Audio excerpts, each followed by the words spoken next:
Hey everybody, it's your hospitality friend Glenn here in New York City, where I'm attending the NYU IHIF conference. But forget about them for a little while, because I'm over at the Hotel Edison, where I got our new friend Scott Geres over here, who is the general manager, managing director. What do they call you around here? General manager over here.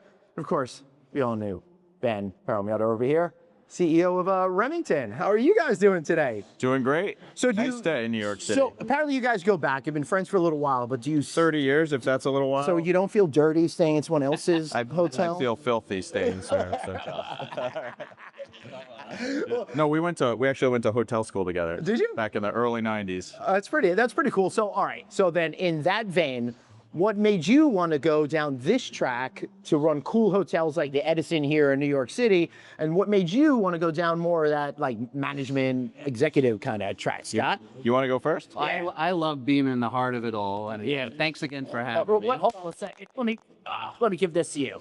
Well, thanks again for having me. And love being in the heart of it all right here in the middle of New York City in Times Square. So thanks for hosting us here at the Edison. Yep. And love the action. Yeah, so why did you want to go into like managing properties as opposed to the above property level stuff? What do you love about this? I love the hotel operation. Yeah. I love being hands-on, love being with the guests, love managing the staff. So excellent. And this hotel, you should know, is right in the heart of Times Square. So it's in one of the most incredible locations in the world. Yes, it is. Yes, it is. What is it like every single day knowing that it's going to be completely different and the energy that never, ever goes away? Well, you said it. Every day is completely different here in Times Square. And, you know, the energy is always so positive, so upbeat, you know, so exciting. That's awesome. And Ben, how are you? We haven't spoken since your event. And I should say, it's part of our assassination series. Oh, come on. The last time we did an interview, we were together where Kennedy stayed the night before, and now we're in the hallway where the Godfather was filmed and someone was taken out, right? This is where Luca Brasi went to sleep with the fishes. Hopefully this interview will go a little bit better than that. And this will be the last one where somebody gets assassinated that you and I do together here. I don't know. We'll see. I might try to assassinate your character with the next question. We never know. Yeah. So we're here at the NYU conference, right? Yeah. You're probably pretty busy with folks from over here. How are you feeling about the general state of things and like the third-party management? I'll tell you, it's definitely better than it's been over the last few years. There's finally some horse trading going on. And so I'm seeing more activity right now on the deal side of things than I have in the last 4 or 5 conferences. Okay. And it doesn't mean things are completely back to normal, but certainly very positive. All right, so I don't think things are back to normal, but one of the things that I have been hearing at this event and other places is that sellers are in a lot of cases becoming more motivated to sell, which is kind of pushing things forward. Is that what you're hearing? Yeah, look, the properties are beyond the end of their life cycle in many cases. They're under pressure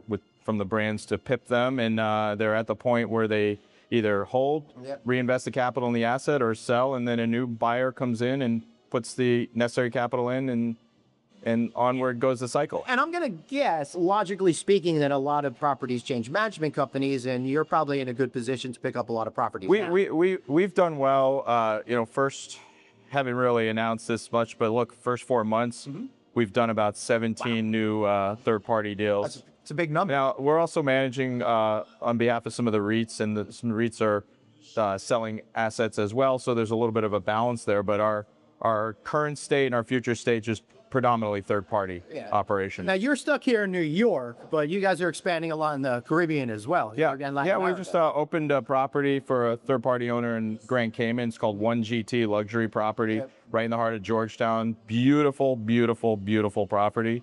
We've got stuff going on in Peru, Belize, the DR, Panama, Mexico. Those are some of the areas we're concentrating in, but pretty decent sized pipeline in those areas specifically. What's it like trying to go into markets that you hadn't been to previously? It's not easy. Yeah.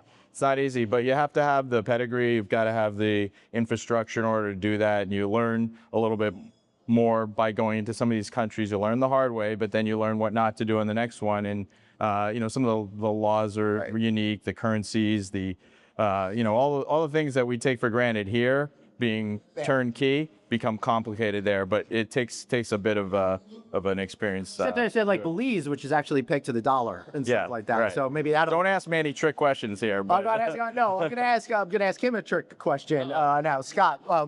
What how are people staying here? How are people thinking about New York City? What's the overall vibe among customers here in New York over the last couple of years? Well, over the last couple of years, it's been great. Last year was phenomenal. This year, we had a great first quarter.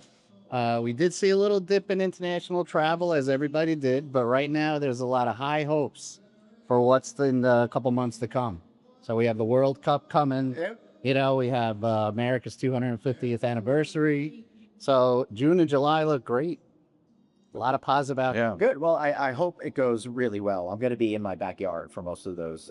It's hard to get a room here, I'll tell you that. Really hard. Yeah. I got a guy, though. I know. Well, listen, I wish I knew this guy ahead of time because I'm doing a day trip here to New York today as opposed to staying overnight. But Well, now you know. now I know. But what are you going to do? Anything else that I should know? No. No, it's all good. How are you feeling about the summer? Summer's good. I mean, look, the second quarter right now, we're on fire in terms of RevPAR growth over last year. It's all ADR driven.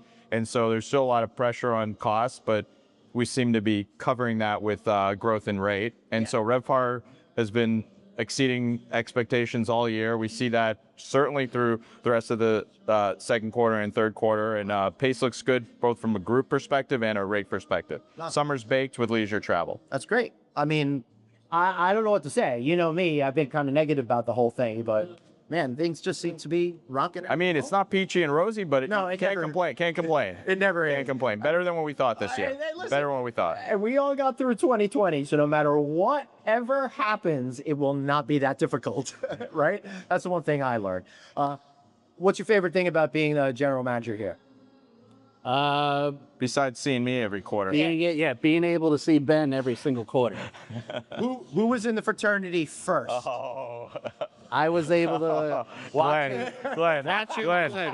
some things are not meant to be for no vacancy, All right. okay? This All right? this conversation To be will continued. on Friday Night Audit at a later date. Glenn, we got Ben, we got Scott, we got an awesome mural, and we got some guy sleeping with the fishes over here too. See y'all later. Forget about it. Bye.